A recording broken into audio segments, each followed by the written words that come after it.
পররাষ্ট্র উপদেষ্টা মোহাম্মদ তৌহিদ হোসেন বলেছেন, ভারতের প্রতিরক্ষামন্ত্রী রাজনাথ সিংয়ের সাম্প্রতিক বক্তৃতায় তিনি যতটা না উদ্বিগ্ন তার চেয়ে বেশি অবাক হয়েছেন।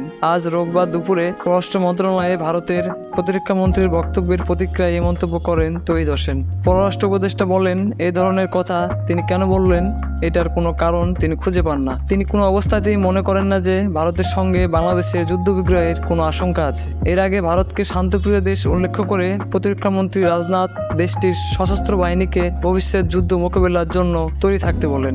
ভারতের প্রতিরক্ষামন্ত্রীর বক্তব্য বাংলাদেশের জন্য হুমকি কিনা জানতে চাইলে অন্তর্বর্তী সরকারের পররাষ্ট্র উপদেষ্টা বলেন, আমি এখনো মনে করি তিনি সেটা অভ্যন্তরীণ কনজামশনের জন্য বলেছেন। কাজে এই বিষয়ে আমি কোনো অনুমান করতে চাই না। আমরা অবশ্যই দেখব এটা কি হচ্ছে, কেন হচ্ছে। এই সময় সাবেক প্রধানমন্ত্রী শেখ হাসিনাকে ভারতের রাজনৈতিক আশ্রয়ের বিষয়ে জানতে চাইলে তৌহিদ হোসেন বলেন, স্বাভাবিকভাবে যে কোনো দেশ যে কাউকে রাজনৈতিক আশ্রয় দিতে পারে। এক্ষেত্রে সেটা হচ্ছে কিনা আমরা তা দেখব।